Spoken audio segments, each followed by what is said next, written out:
And welcome to my show. नाजरीन, आप देख रहे हैं हमारा शो। हमारे साथ Samar Toor ji, major Samar Toor, urban warfare expert जुड़े हैं। बहुत शुक्रिया, धन्यवाद है आपका जी। मेरे साहब, कल आपने तकरीर सुनी तारिक रहमान की, जो बांग्लादेश नेशनलिस्ट पार्टी के अब नए नेता की तरह उभर कर सामने आ रहे हैं। कहा यह जाता है कि लाखों की तादाद में लोगों ने उनका स्वागत किया। उसके बाद उनको लाया गया ढाका, और ढाका में आके उन्होंने वहां तकरीर की, और अपनी तकरीर में उन्होंने बहुत सी बातें की। शुरू में उन्होंने कह दिया कि हिंदू, मुस्लिम और ईसाई जो है वो, और बुद्ध मत, वो सब बांग्लादेशी हैं और सबको मिलकर मुल्क की तामीर करनी चाहिए। लेकिन जो अत्याचार इस वक्त हिंदुओं के साथ हो रहा है, खास तौर पर जिस तरह दीपू चंद्रा दास को जिंदा जलाया गया, उस हवाले से उन्होंने कोई जिक्र नहीं किया, बल्कि तकरीर के आखिर में उन्होंने यहां तक कह दिया कि हम बांग्लादेश में हजरत मोहम्मद सल्लल्लाहु अलैहि वसल्लम के इंसाफ के असूलों की रोशनी में जो है आगे बढ़ेंगे। बांग्लादेश में हजरत मोहम्मद सल्लल्लाहु अलैहि वसल्लम का इंसाफ, इसका मतलब सीधा सीधा ये है कि शरीयत, यानी उन्होंने शरीयत नाफिज करने के लिए दूसरा एंगल से बात की है। जस्टिस का पूरा सिस्टम जो है वो शरीयत कहलाता है। तो उन्होंने इसमें उस्मान हादी की भी बड़ी तारीफ की है, और यूनुस पर कोई उन्होंने तनकीद बहरहाल अपनी तकरीर में नहीं की। ये अचानक 17-18 साल के बाद कैसे मतलब आ गए लीड करने बांग्लादेश को? कैसे देख रहे हैं आप इस सिचुएशन को साहब? देखें, इन पे क्रिमिनल और करप्शन चार्जेस लगे थे। इनको 9 साल की सजा हुई थी, और वो 9 साल की सजा से भागने के लिए इन्होंने अपनी सेहत का बहाना बनाया, और फिर 17 साल तक ये यूके में ही शरण लेके असाइलम में बैठे रहे। ऐसे तो इनका बैकग्राउंड और कैरेक्टर रहा है, ठीक है। दूसरा, अब जहां तक बीएनपी की बात है, तो देखें, ये 1978 में एस्टैब्लिश हुई थी, ठीक है, बांग्लादेश नेशनल पार्टी। उसी की तारिक रहमान है, जहीदा जो इनकी मदर है, खालिदा, हाँ, खालिदा जिया। तो ये हमेशा आर्क राइवल रहे हैं अवामी लीग के, जो है the family of Sheikh Hasina, मतलब मुजीबुर रहमान की फैमिली। तो देखिए, इट इज लाइक ये दो फैमिलीज की बीच में टक्कर रही है हमेशा, शुरू से ही। और ये, और इसका अब फायदा कौन उठा रहा है? जमात इस्लामी। क्यों?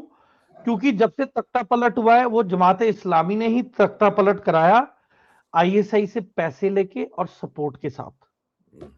और फिर Mohammad Yunus is always been pro Pakistani. इससे जिस तरीके से पाकिस्तान, और ये शुरुआत कहां से हुई? इंक्लूजन ऑफ 7 सिस्टर जो स्टेट्स है, ये शुरुआत तब हुई जब एक पाकिस्तानी जनरल को इन्होंने बुलाया, और उसको जब मोमेंटो प्रेजेंट कर रहे थे, तो उसपे ये 7 स्टेट्स को भी बांग्लादेश का हिस्सा दिखाया। बिल्कुल। और एक तरफ से तो दोस्ती की बातें करते हैं, और पीठ में मतलब आप चाकू घोंप रहे हैं, ये बता के कि हिंदुस्तान के मुल्क का इलाका इनके मुल्क का इलाका है जी। तो आवाज में खड़खड़ आ जाती है, कहीं कोई कपड़ा तो नहीं टच कर रहा आपके माइक को?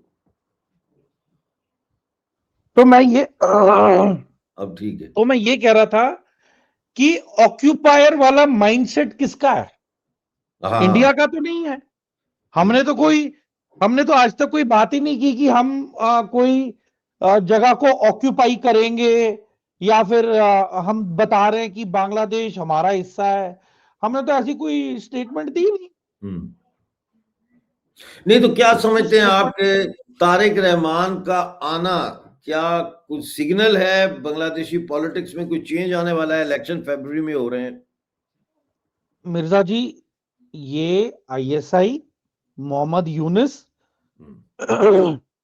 और जमात इस्लामी, इन तीनों की रजामंदी के साथ ये तारिक रहमान को बुलाया गया है। क्यों? क्योंकि अवामी लीग को सस्पेंड कर दिया गया है फिलहाल। इसका मतलब ये है कि लंदन रवानगी से पहले तारिक रहमान और आईएसआई और पाकिस्तान के ऑफिशियल्स के दरमियान जरूर कोई खुफिया मीटिंग हुई होगी। आप ये मीटिंग कहना हुई चाह रहे है, हैं? वार्तालाप हुआ है, अप्रूवल दिए गए हैं, जिसकी वजह से इनको बुलाया गया है। अब मैं बताता हूं इनका एक्चुअल प्लान ये है कि नहीं तो इसका कता कलामी माफ, इसका मतलब ये है, क्योंकि आप बड़ी अहम जानकारियां दे रहे हैं, इसका मतलब तो ये हुआ कि फिर बांग्लादेश फरवरी इलेक्शन में पाकिस्तान और अमेरिका का पैसा भी लगेगा, यानी अमेरिका का पैसा वाया पाकिस्तान लगेगा बीएनपी के और जमात इस्लामी के हक में। ये भी कहा जा रहा है 101%। कि इस वक्त जमात इस्लामी जो है अचानक से इन 18 महीनों में बांग्लादेश की सबसे रिच पार्टी बन चुकी है। सबसे ज्यादा पैसा इस वक्त कह रहे हैं कि जमात इस्लामी के पास। क्योंकि देखिए, मैं आपको बताता हूं इनका प्लान क्या है। इनका प्लान ये है कि बांग्लादेश का जो शरिया लॉ है वो जमात इस्लामी अनअनाउंस्ड तरीके से at all levels, local and national, implement करेगी। ये वो रजाकारी थे। अब जो Jamaat Islami is the are the रजाकारीज, तो अब ये गांव गांव चप्पे चप्पे में जाके ये शरिया को इंप्लीमेंट करवाएंगे। साथ ही साथ ये मोहम्मद यूनुस को प्रेसिडेंट ऑफ बांग्लादेश बनाएंगे और प्राइम मिनिस्टर बनेगा तारिक रहमान, और मेन पावर रहेगी जमात मोहम्मद इस्लामी के यूनुस के पास। हाथ में। तो Mohammad Yunus will call the shots along with Jamaat Islami. और ये जो तारिक रहमान है, he will project the face of the new youth and young Bangladesh and a new era of Bangladesh as a Islamic Republic. So they are going to change the name of Bangladesh from People's Republic of Bangladesh to Islamic Republic of Bangladesh. Yes, it will become Islamic Republic of Bangladesh. मुद्दा ये है, और ये ISI करना चाहता है। ISI is hello bent upon doing it. And मैं बताता हूं खिचड़ी कहां का जमी हुई है। पहली चीज तो जैसे ही आसिम मुनीर ने रेयर अर्थ मेटल्स यूएसए को ऑफर किए, चाइना को तकलीफ हुई कि हमने तुम्हारे सीपेक प्रोजेक्ट में इन्वेस्ट किया, तुमने हमें रेयर अर्थ मेटल्स ऑफर ही नहीं किए। And they are unhappy with Asif Munir, the Chinese. And देखिए, political diaspora is ineffective in Pakistan, तो Chinese are not happy. As a result अब पाकिस्तान में सीआईए का पूरा गढ़ जम चुका है विद आईएसआई, और डोनाल्ड ट्रंप डेस्परेट थे कि बागराम एयरबेस मिल जाए ताकि चाइना के न्यूक्लियर एसेट्स पे नजर रखी जाए। वो अब मुमकिन हो नहीं रहा है। और चाइना जितना पैसा तालिबान को हर हफ्ते और हर महीने दे रहा है, उससे 2 गुना ज्यादा पैसा तो अमेरिका भेज रहा है, अराउंड $80 मिलियन पर मंथ। तो देखे, it is become a very ugly game. China को सराउंड करने की फिराक में है अमेरिका, तो वो अफगानिस्तान में वापस मौजूदगी लाना चाहता है, वो नहीं हो पा रहा है, तो वो पाकिस्तान में आएगा। दूसरा, वो बांग्लादेश में आ चुका है। जैसे the first military contingent to come to Bangladesh was the Americans. And अब जो बांग्लादेश है, it is a turf war between the Chinese intelligence. It is a turf war going on between the Chinese intelligence, the American intelligence, ISI and the Turkish intelligence. आज की तारीख में 21 intelligence operatives मारे जा चुके हैं, टर्की के, ISI के और सीआईए के। और ये सारी चीजें चाइना करवा रहा है। MSS is getting it done through the locals। और जिस तरीके से वो हथियार दे रहा है, बांट रहा है, ठीक है, आईएसआई जैशे मोहम्मद को बांग्लादेश में लेके आई है। और ये जो जैशे मोहम्मद है, ये अल सुन्नत करके ग्रुप है जो बर्मा में लड़ाई लड़ रही है against the Janata government Myanmar की, और ये जैश ए मोहम्मद का ही मॉड्यूल है। और जिस तरीके से हथियार इन्हें वेपनाइज किया जा रहा है चाइना के द्वारा, और जिस तरीके से Chinese weapons are being smuggled into Bangladesh is at a very mass scale. Sylhet करके बॉर्डरिंग एरिया है, तो सिलट में ये कार्रवाई चल रही है। बाजार हॉटबेड बना हुआ है, सिलट हॉटबेड बना हुआ है, और जितने भी बॉर्डरिंग इलाके हैं बांग्लादेश के, यहाँ पे आईएसआई और जमाते इस्लामी आर होस्टिंग जैश ए मोहम्मद कि आप आए और यहाँ के गांव वालों को इंडॉक्ट्रिनेट करें, रेडिकलाइज करें। तभी तो मैं आपको बता रहा हूं कि परसों जो हमारे बीएसएफ के जवान को 2 गोलियां लगी हैं, वो अभी तक बॉर्डर गार्ड बांग्लादेश से स्टेटमेंट ही नहीं दी कि उन्होंने फायर किया है, क्योंकि असली मुद्दा है कि पता ही नहीं कि फायर किसने किया है बीएसएफ के जवान पे, और ये रेडिकल एलिमेंट है जिसने की है ये हरकत। वरना अभी तक बॉर्डर गार्ड्स बांग्लादेश बीजीबी की स्टेटमेंट आ जाती, और इंडिया के बीएसएफ से भी अभी कोई स्टेटमेंट नहीं आई है। तो आप सोचें, ये जो आतंकवादी गुट है ये कहां कहां पे प्रोबिंग कर रहे हैं, चेक कर रहे हैं। सर यहाँ 2 सवाल उठते हैं ना होगा सर, यहाँ 2 सवाल उठते हैं। एक तो ये है कि क्या हम बैठ के ये सारा तमाशा देखेंगे एक तमाशाई की तरह, एक तमाशबीन की तरह, यानी भारत जो है क्या वो साइलेंट स्पेक्टेटर का किरदार अदा करेगा इस पूरे प्रोसेस में? और दूसरा ये कि अगर चाइना पाकिस्तान से इतना खफा है रेयर अर्थ मिनरल के हवाले से जो आपने बात की है, तो इसका मतलब है कि फिर आसिम मुनीर की जान को भी बड़ा खतरा होगा। सर आप बता रहे थे ऑफलाइन के उन्होंने बुलेट प्रूफ जैकेट पहनना शुरू कर दी। सर देखें, आप एक तो डीजी आईएसआई के दरख्वास्त बॉस रह चुके हैं, तो your reputation is already gone. क्योंकि आईएसआई का जो डीजी बनता है डायरेक्टर जनरल, वो बहुत ही उसका फ्यूचर बहुत ही अच्छा होता है जो डीजी आईएसआई बनता है। अब आसिम मुनीर ने बुशरा बीबी पे प्रेशर डलवाने की कोशिश की through judiciary for some land case, जो इमरान खान को अच्छा नहीं लगा, जिसकी वजह से इसको डीजी आईएसआई के पोस्ट से हटा दिया गया। वो इसके मन में बात अटकी रही आसिम मुनीर के, और वो मौका ढूंढ रहा था कि जब वो पावर में आए ही विल हिट बैक। और आज जो आप पाकिस्तान की हालत देख रहे हो, ये सिर्फ आसिफ मुनीर की ईगो और इमरान खान की रेपुटेशन की जो लड़ाई है उसका ये नतीजा है। और जनरल फयाज खान जो डीजीआईएसआई, जिसने आसिम मुनीर की जगह ली थी एट डीजीआईएसआई, उसको कोर्ट मार्शल करा के 14 साल की कैद अब करवाई है आसिम मुनीर ने कैद करवाई है इसको। तो देखें, आईएसआई का जो सपोर्ट था पाकिस्तान मिलिट्री को, it has taken a very big hit, और अब Asim Munir is relying more upon Pakistan military intelligence rather than ISI. ISI को एक किस्म से अबैंडन कर दिया गया है, उसको इतनी लीवरेज नहीं दी जा रही है, उसके की अपॉइंटमेंट्स को हटा दिया गया है या हाउस अरेस्ट करके रखा हुआ है। तो जो अंदरूनी माहौल बन गया है ना, वो बहुत ही इनसिक्योर हो चुका है, क्योंकि अब 2 गुट बन चुके हैं।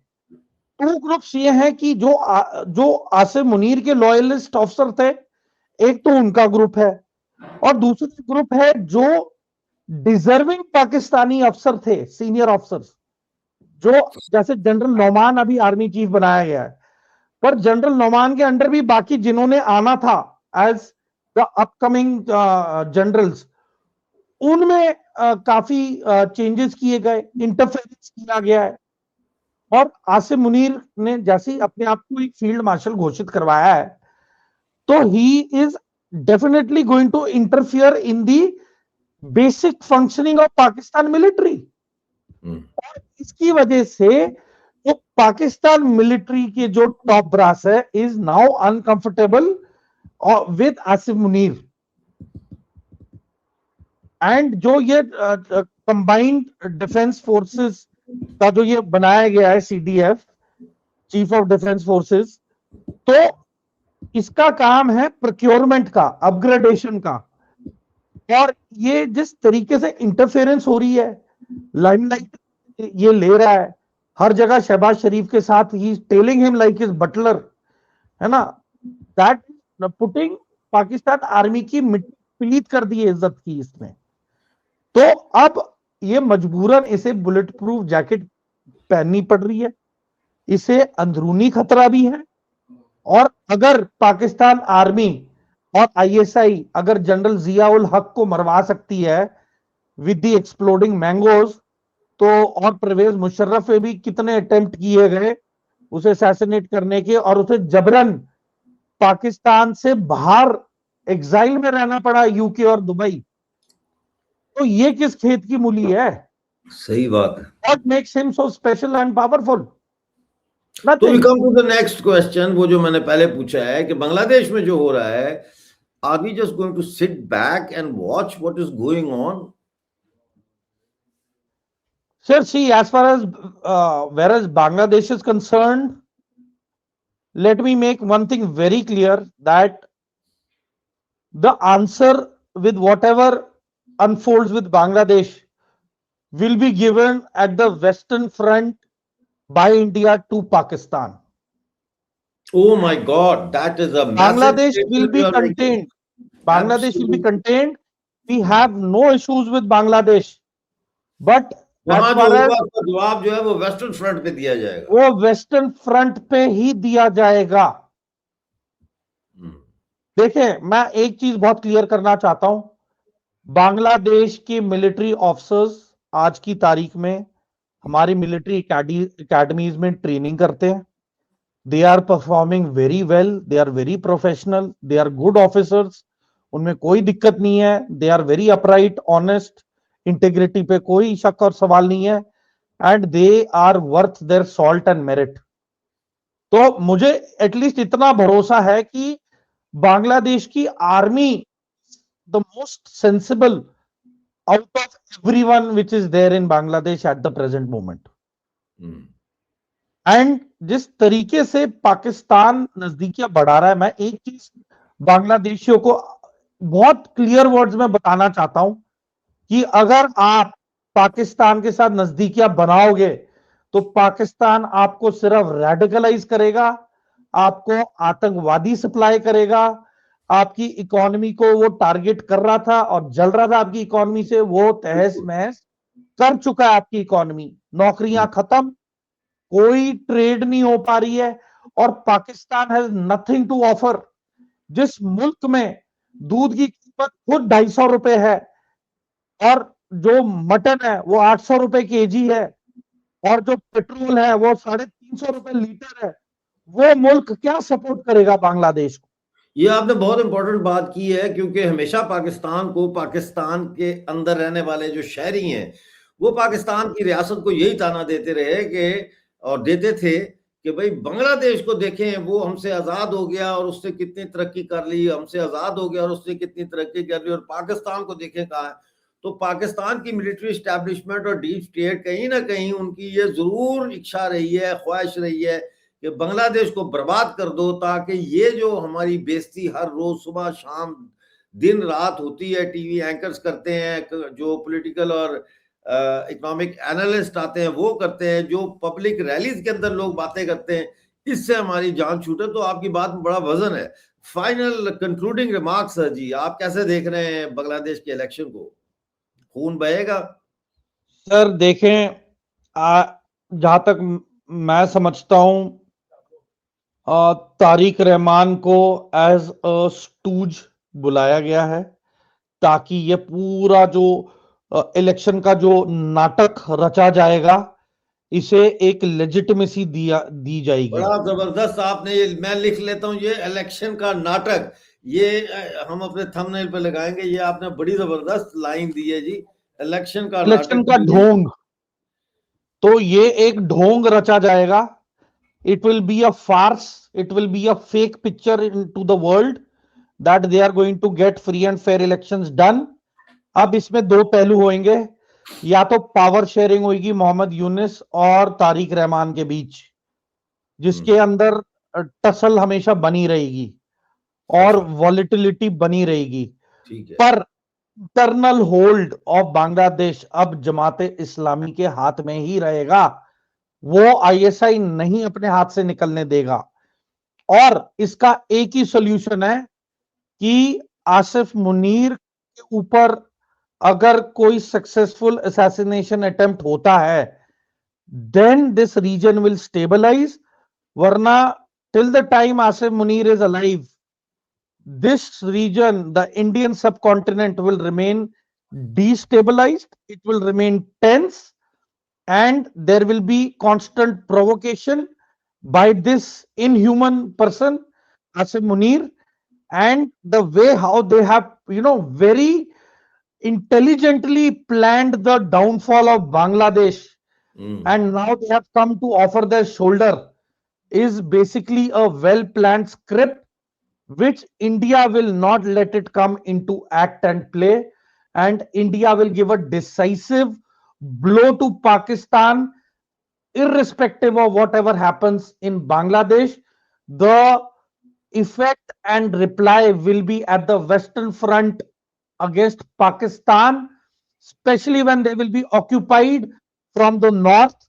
That is when we will have them come down to Cornered. their knees Yeah. from the Western Front. Thank So you very much, sir. India is also prepared. We are prepared with our checkmate moves. Of And course. if they feel that they have outnumbered and outclassed us, they are sadly mistaken. And it will be soon revealed that their hallucinations will not last for long. Oh, hallucinations. Sir, you come with these big, big words and phrases like election ka dhong, sir. Thank you very much for your insights into the current situation that is developing.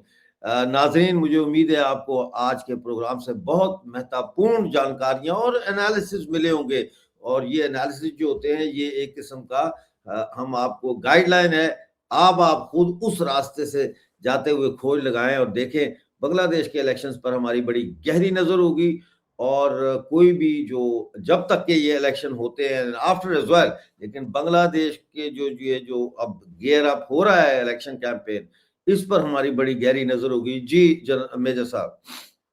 आज जैसे कि 26 दिसंबर तारीख है, जी जी तो जी मैंने अपने x के ऊपर, ट्विटर पे, मैंने मोहम्मद अली जिन्ना के ऊपर एक आर्टिकल मैंने लगाया है, जी जी जी which tells that he belongs to a Hindu bloodline. और ठीक। जो उसमें खोजा जो सेक्ट है, सो खोजा sect is a Hindu sect, and ये कन्वर्टेड मुस्लिम है मोहम्मद अली जिन्ना। और मैं एक और चीज बता दूं कि आसिफ मुनीर के parents are Indian Muslims from Jalandhar, Indian Punjab. तो अगर इन्हें लगता है कि ये बहुत ही प्योर है और एक लीडर है, एंड ऑफ द डे उसमें इंडियन ब्लड ही है आसिफ मुनीर में। Whether you like this fact or not, you can go and check the facts in both the cases और Mohammad Ali Jinnah also and Asif Munir also, कि एक जलंधर से है, और जो मोहम्मद अली जिन्ना है, he belong to Gujarat. That time Bombay was part of Gujarat, and वहां बॉम्बे शहर के रहने वाले थे ये, और ये हिंदू थे। और मैंने अपने ट्विटर पे इनकी पूरी फैमिली का चार्ट बल्कि बकायदा लगा के दिखाया हुआ है। It is documented on Wikipedia also with authentication.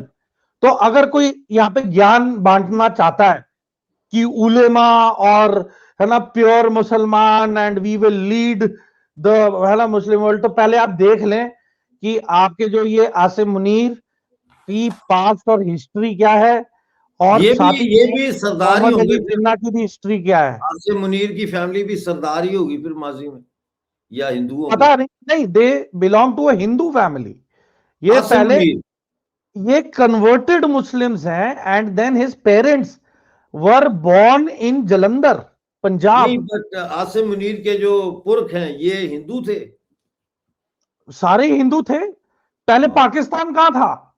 सही दे बात ऑल है। वर इंडियंस। हाँ, ठीक हो गया। और ये बड़ी इंडियन मेहरबानी। मुसलमान थे, आसिम बहुत मुनीर के पेरेंट्स, कन्वर्टेड जलंधर मुस्लिम। के।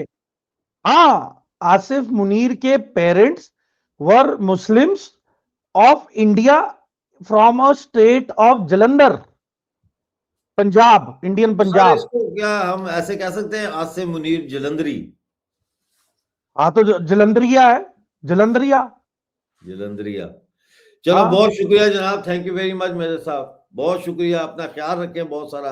दोस्तों कमेंट्स में बताएं आपको आज का प्रोग्राम कैसा लगा। मिलते हैं अगले प्रोग्राम में नए मुद्दे के साथ, उस वक्त तक के लिए मुझे इजाजत दीजिए जय हिंद जी। और अपना बहुत सारा ख्याल रखिए। जाते जाते सिर्फ इतना याद रखिए कि भारत की दी हुई मौत बड़ी कसाई नुमा होती है।